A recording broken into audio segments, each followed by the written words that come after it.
Good morning. Thank you for the privilege of speaking to the Citizens' Assembly.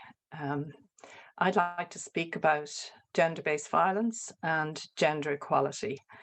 I'll try to cover the definitions of gender-based violence. What is it? The nature and form it takes, somewhat around prevalence, how we move from impunity for these crimes to accountability, law and enforcement of these crimes, and how victims go down a pathway from victimisation to justice. I'd also like to talk about some of the challenges, the culture of impunity that I see in relation to these crimes, and future challenges ahead. So in relation to defining gender-based violence, the international human rights community has recognised that violence against women is endemic and systematic.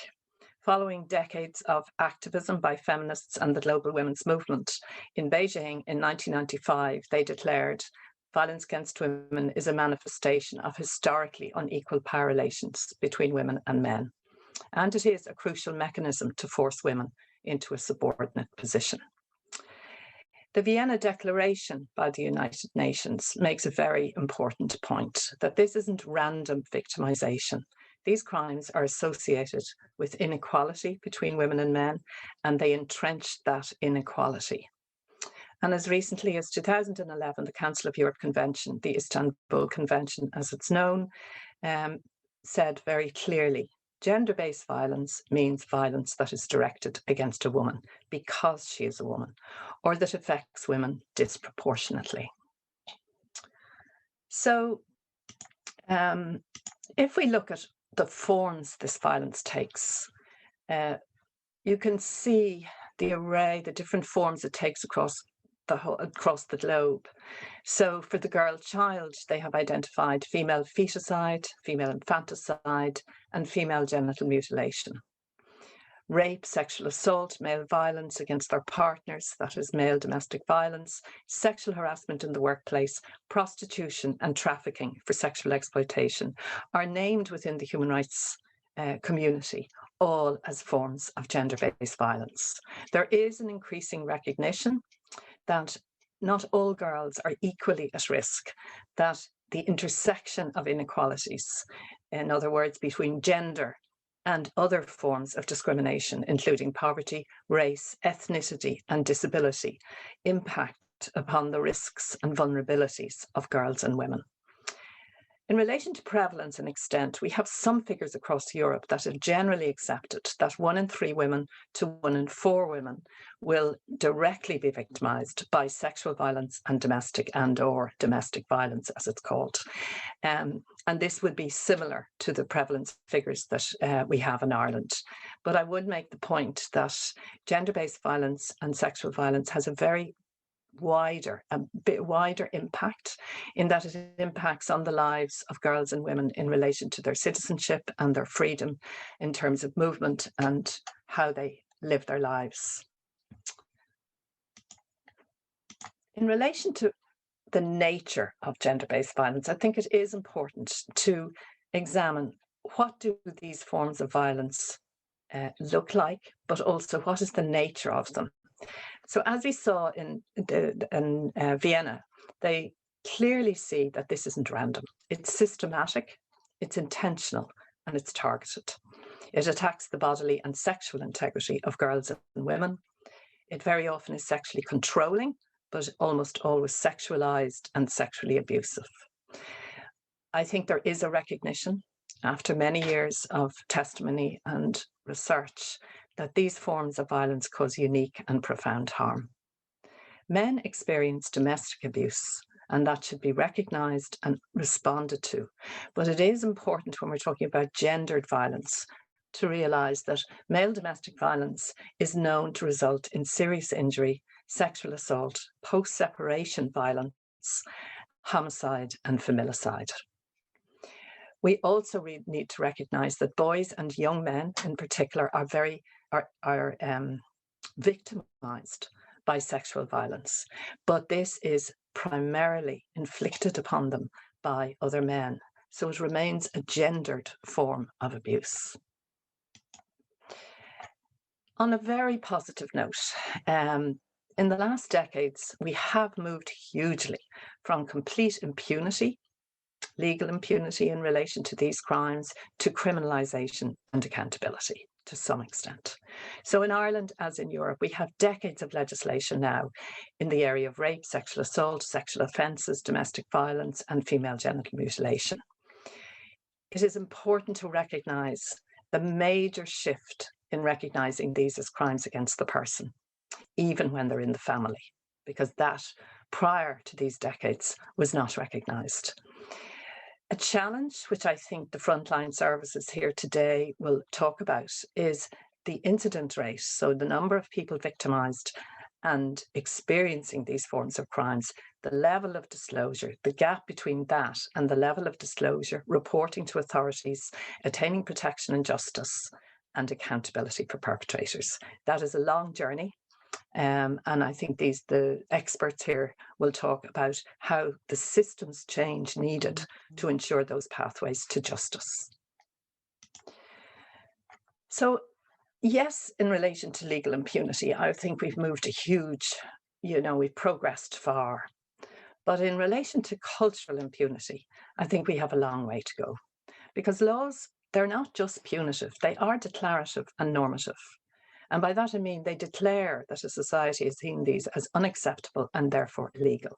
So marital rape law would be a very good example of this in 91, which made a very clear statement that rape is rape regardless of the relationship between the offender and the victim.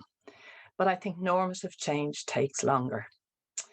We still have a cultural impunity.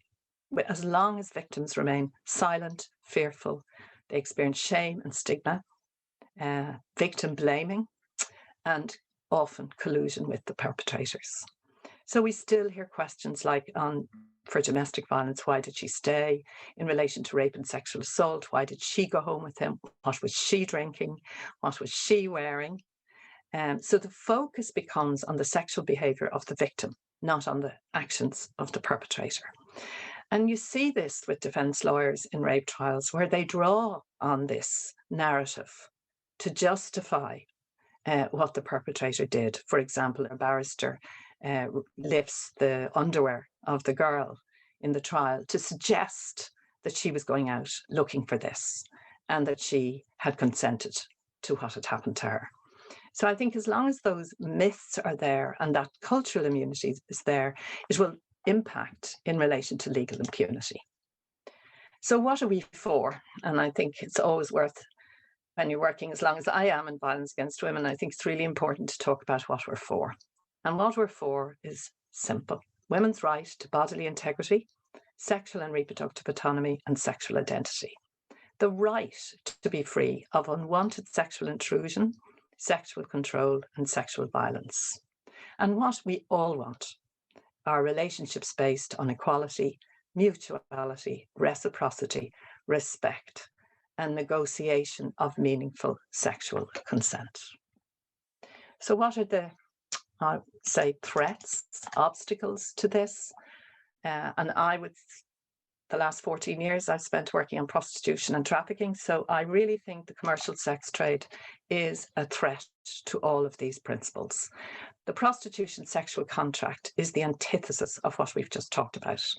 And at this moment, there are, as always, between 800 and 1,000 women in the prostitution trade in Ireland, and were continued to be entrapped and used and exploited during the COVID crisis. Prostitution, we need to remember, is never about women's sexual autonomy or choice. It is never about being a subject of their own sexuality. It is always being the object of another's sexual demands.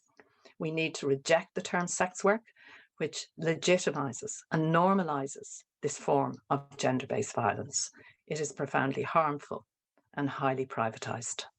It is always based on inequality, where meaningful sexual consent is disregarded and economic power is used by the buyer to pay for acquiescence to his sexual demands. But Ireland progressively in 2017 joined 7 other European countries in declaring prostitution as a contradictory institution to gender equality. And thus, the 2017 Act criminalises the buyers of sex and ensures that those exploited in prostitution are decriminalised. And that is a major progressive step by Ireland. I want to mention the Garda National Protection Services Bureau, who I have worked with in the last few years, because it is a very progressive move to bring all forms of sexual offences, online child exploitation, child protection, domestic violence, trafficking and prostitution under the one remit, the one bureau of the Gardaí. So all of the connections and understanding and around these crimes is centred to one bureau, and then 9 divisional units who will be specialised around the country. I think this is something Ireland should be very proud of, and I've had the privilege of working with the Chief Superintendent in charge of that unit, and it's very clear that they see the vulnerability of victims of these crimes and that they want to ensure that the Gardaí are there to protect as well as to prosecute the crime. But in relation to, once again, I just want to say about prostitution, I think the normative change is going to take longer than the law in embedding the principle at a cultural level that sexual access to women and girls and sexual consent, they're not commodities that you can buy. You cannot buy consent. And maybe the biggest challenge going forward for us as parents is the online world. Online sexual objectification, sexual harassment, sexting, and the prolific pornography that is available now on the internet, where women are girls, and the message is very clear. Women and girls are sexual objects, and when they say no, what they really mean is yes, no matter what is being done to them. Almost all porn now is what we used to call hardcore. In other words, it's body punishing, it's violent, it's in where women are demeaned and debased. And if anything we should have learned was from the tragic case of Anna Creedle, where pornography and the use of pornography emerged very strongly. This should be a wake-up call. We need to protect our girls and our boys from these forms of the model of sexuality that is being portrayed and the violence that is being portrayed in the online world. And I think we should include pornography and all of these forms within the National Plan of Action on Violence Against Women. And we should demand of the tech giants more online responsibility.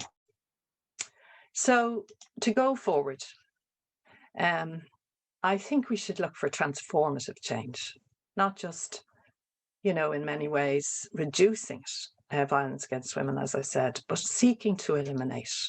Ireland is a signatory to the Istanbul Convention, and it lays out a very clear pathway of prevention, protection, prosecution, and coordinated policies. So those 4 pillars that we can build a national action plan on.